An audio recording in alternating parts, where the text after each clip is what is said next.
মাদারীপুরে আধিপত্য বিস্তারকে কেন্দ্র করে শনিবার রাতে টর্চ লাইট জ্বালিয়ে দুপক্ষের দফায় দফায় সংঘর্ষ হয়েছে।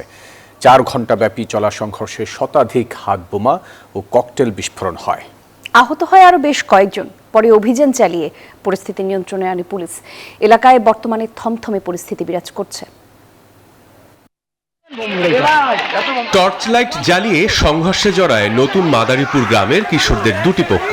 এ সময় শতাধিক হাতবোমা বিস্ফোরণ ঘটিয়ে পুরো এলাকায় আতঙ্ক সৃষ্টি করা হয়। শনিবার রাত 9টা থেকে 1টা পর্যন্ত টানা 4 ঘণ্টা দফায় দফায় এই সংঘর্ষ হয়। সামাজিক যোগাযোগ মাধ্যমে ছড়িয়ে পড়া ভিডিওতে দেখা যায় একদল কিশোর ও তরুণ বয়সী ছেলে দেশীয় অস্ত্র হাতে ধাওয়া পাল্টা ধাওয়া দিচ্ছে। বালতির মধ্যে হাতবোমা নিয়ে প্রতিপক্ষের ওপর হামলা চালাচ্ছে। সংঘর্ষ চলাকালে ইটপাটকেল নিক্ষেপ এবং হাতবোমা ও ককটেল বিস্ফোরণের পাশাপাশি কয়েকটি বসত বাড়িতে হামলা ও ভাঙচুর করা হয়। আমার আছে টরেভিনো, আপনার আছে তো?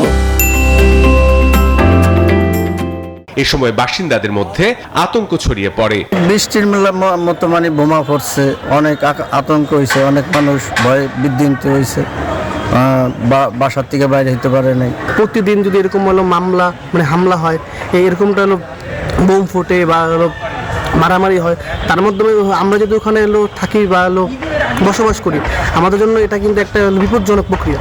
খবর পেয়ে পুলিশ ঘটনাস্থলে গিয়ে পরিস্থিতি নিয়ন্ত্রণে আনে। পুলিশের পক্ষ থেকে জানানো হয়, আধিপত্য বিস্তারকে কেন্দ্র করে এলাকায় প্রায়ই সংঘর্ষ হয়। শনিবার রাতের সংঘর্ষের ঘটনায় আইনি ব্যবস্থা নেওয়া হচ্ছে বলেও জানিয়েছে পুলিশ।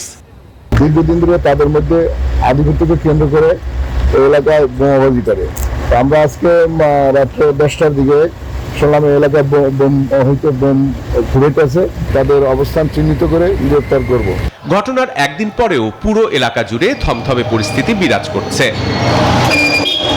Desk report, news 24।